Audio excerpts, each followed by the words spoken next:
I'm going to focus on a critical issue that we may see every day but don't always have the right tools to address effectively: intimate partner violence.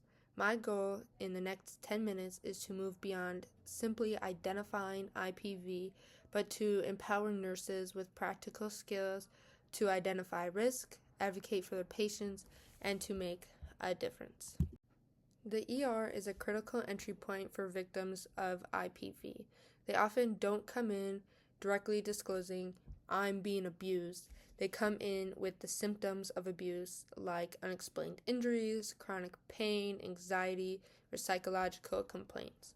Performing a self-assessment on culture and diversity, like the Chapter 9 Embracing Diversity and Inclusion, can remind us that our own biases can be a barrier to care.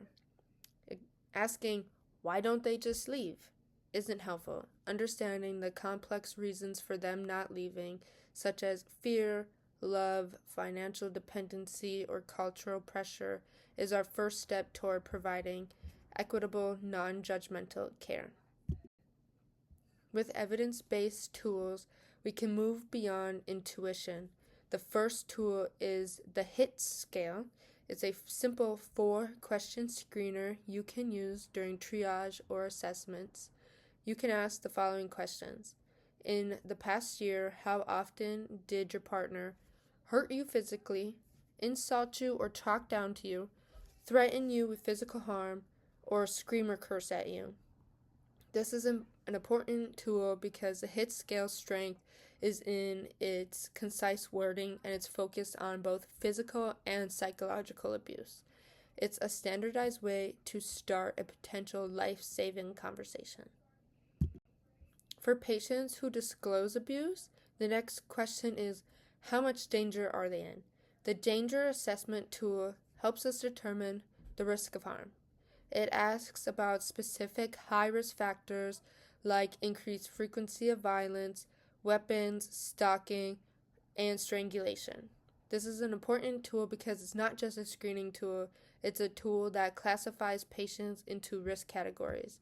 A high score is a red flag that tells us this patient needs an immediate, strong safety plan.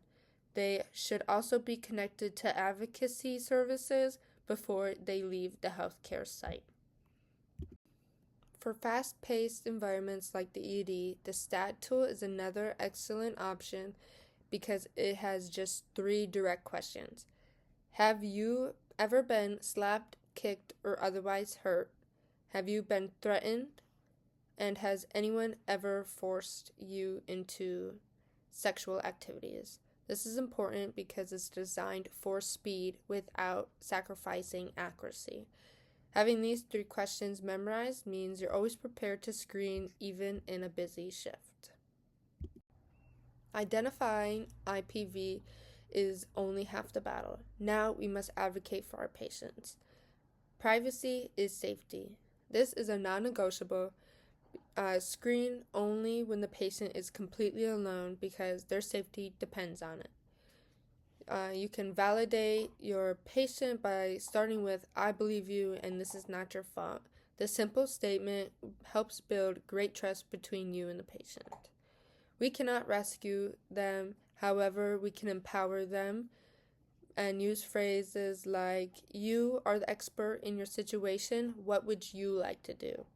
This respects their right to self-choices, and we should document objectively.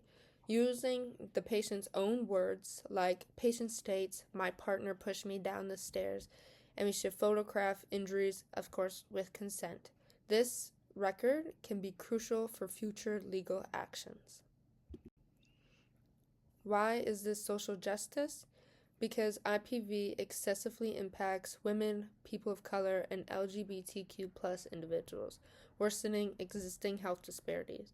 When we screen every patient systematically, we are practicing health equity.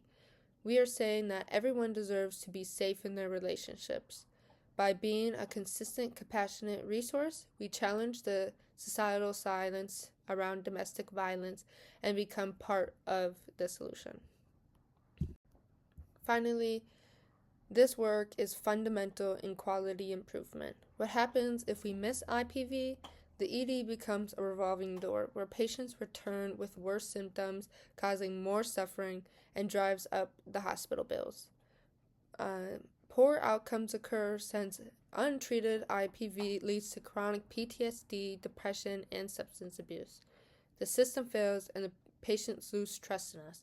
By using these tools, we break that cycle. We provide a data-driven, effective intervention that improves patient safety and long-term health outcomes. This is what high-quality, patient-centered care should look like. To recap, use your tools such as HIT scale, danger assessment, and the STAT tool. Advocate with privacy, validation, and autonomy. Remember, this is social justice and quality care in action. And have some of your key resources at the top of your mind, such as the National Domestic Violence Hotline. You can partner with your local shelters, such as the Bridges to Safety in St. Paul, and have your tools for empowerment.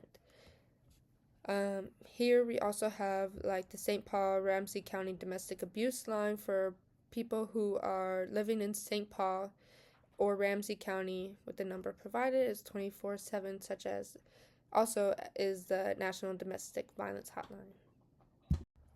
You are the front line. You have the power to be the one person who finally listens, who finally believes them, and finally acts.